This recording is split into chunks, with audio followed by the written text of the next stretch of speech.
My dad bought this property back in 1964, and I just fell in love with the place. And my husband and I built our house here. How many people live in an area that was gouged out by a glacier 13,000 years ago, and now the salt water fills this trough, and the tides come and go, and the sea life is so abundant, and we are stewards, and if we can only let nature be, we will have this special place for many, many, many, many years for our children's children, our animals, and I just feel such a joy of being able to be a part of it.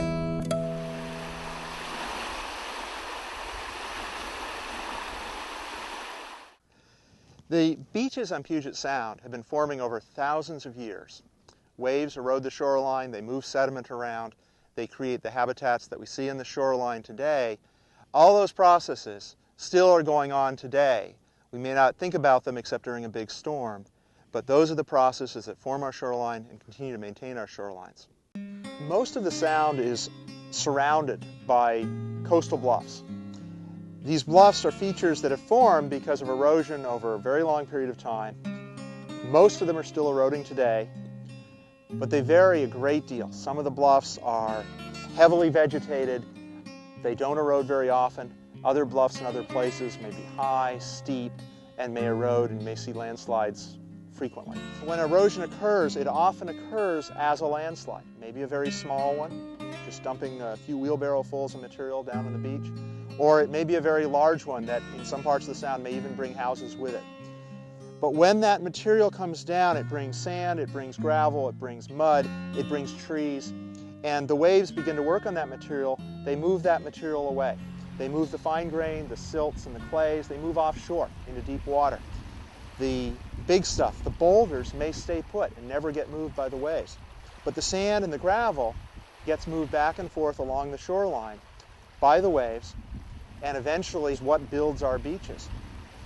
Ironically, when we try to prevent erosion by building bulkheads and stabilizing bluffs, which makes sense if you're a property owner concerned about a stairway or about your house, we cut off that supply of material from the bluffs to the beach.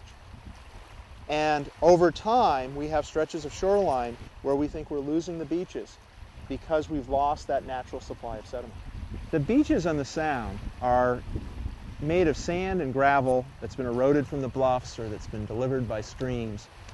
And probably the most characteristic thing about our beaches is that there's a mixture of sand and gravel.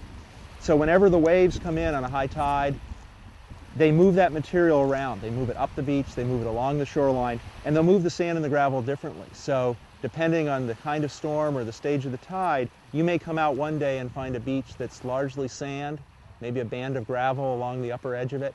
Other days you'll come out and the beach will look like it's all gravel. And that's characteristic of the change we see every time a storm comes in. We've seen how as sand and gravel gets moved by wave action along the beach, it can move it from one place, an eroding bluff for example, to someplace quite different, maybe miles away. In this case, we're sitting on a sand spit that's built across the mouth of a small stream.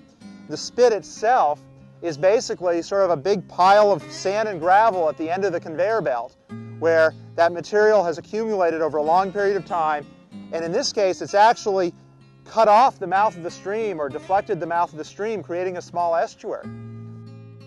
Here at the park, we have a great example of the relationship between the erosion of the bluffs and the formation and the maintenance of this spit.